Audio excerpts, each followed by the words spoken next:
मऊगंज से आई ये तस्वीरें सिर्फ एक आंदोलन नहीं बल्कि सिस्टम के खिलाफ खड़े आम नागरिकों की हिम्मत की गवाही है, जहां भ्रष्टाचार के आरोपों पर कार्यवाही की जगह 70 से 80 साल के बुजुर्गों को जेल भेज दिया गया, जहां कड़ाके की ठंड में अर्धनग्न होकर लोगों ने अपनी इज्जत नहीं सिस्टम की संवेदनशीलता उतारी है। लेकिन मऊगंज में ये लड़ाई यही नहीं रुकी। 4 दिन के संघर्ष के बाद प्रशासन को आखिरकार झुकना ही पड़ा और रिश्वत के आरोपी कर्मचारी को आखिरकार हटाना ही पड़ा।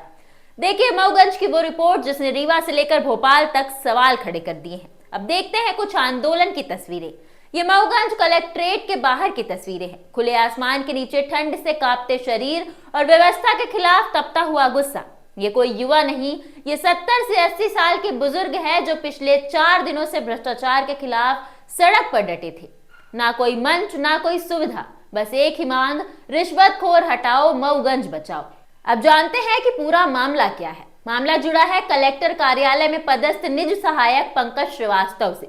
आरोप है कि महाविद्यालय की एक महिला वार्डन से कलेक्टर के नाम पर 1,12,000 रुपए की रिश्वत ली गई थी। जब शिकायतों पर कोई ठोस कार्यवाही नहीं हुई तो सामाजिक कार्यकर्ता, बुजुर्ग और संगठनों ने कलेक्ट्रेट के सामने मोर्चा खोल दिया। शुक्रवार को जैसे ही प्रदर्शनकारी आगे बढ़े, प्रशासन ने संवाद की जगह पुलिस की ताकत दिखा दी।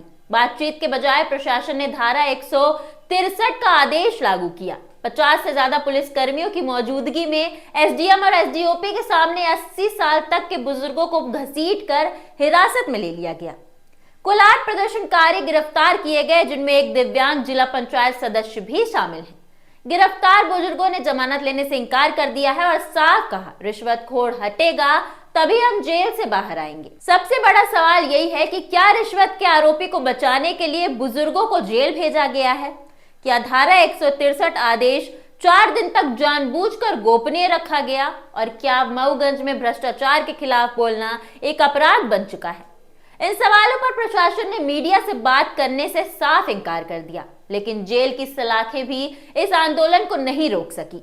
बुजुर्गों के बाद जब युवा सड़कों पर उतरे तो प्रशासन को हरकत में आना ही पड़ा और 4 दिनों के दबाव के बाद आखिरकार जिला प्रशासन झुक गया और संयुक्त कलेक्टर एपी द्विवेदी के आदेश पर कलेक्ट्रेट कार्यालय में पदस्थ पंकज श्रीवास्तव को तत्काल प्रभाव से हटा दिया गया। उन्हें उनके मूल पद शासकीय केदारनाथ महाविद्यालय प्रयोगशाला परिचारक पर भेज दिया गया है। उनकी जगह अमित मिश्रा को नया प्रभार सौंपा गया है। यह कार्रवाई कथित रिश्वत मामले की जांच को ध्यान में रखकर की गई है। मऊगंज ने आज ये साबित कर दिया है कि अगर इरादे मजबूत हों तो उम्र, जेल और डर किसी आंदोलन को नहीं रोक सकते। ये सिर्फ एक तबादला नहीं बल्कि उस जन आंदोलन की जीत है जिसने सिस्टम को आईना दिखाया। अब सवाल यही है कि क्या जांच निष्पक्ष होगी और क्या दोषियों पर वाकई कार्यवाही होगी। मऊगंज ने आज सिर्फ एक कर्मचारी का तबादला नहीं देखा, मऊगंज ने आज सिस्टम की चुप्पी को टूटते देखा है। 70 से 80 साल के बुजुर्गों को जेल भेजकर शायद प्रशासन ने यह मान लिया था कि आंदोलन खत्म हो जाएगा, लेकिन उन्हें यह नहीं पता था कि यह लड़ाई कुर्सी की नहीं, ईमान की थी। कड़ाके की ठंड, अर्धनग्न शरीर, हथकड़ियां और जेल सब सह लिया गया, लेकिन भ्रष्टाचार के सामने घुटने नहीं टेके गए। आज प्रशासन का झुकना इस बात का सबूत है कि जब जनता एकजुट होती है तो सबसे मजबूत सत्ता भी जवाब देने को मजबूर होती है। अब सवाल सिर्फ तबादले का नहीं है, सवाल जांच का है, सवाल सजा का है और सवाल इस बात का भी है कि क्या मऊगंज में भ्रष्टाचार अब 0 टॉलरेंस देखेगा? हम पूछते रहेंगे, हम दिखाते रहेंगे, क्योंकि ये सिर्फ एक खबर नहीं, ये जनता की जीत की कहानी है। कैमरा बंद हो सकता है लेकिन सवाल हमेशा जिंदा रहेगा। मऊगंज से लवकेश सिंह की रिपोर्ट।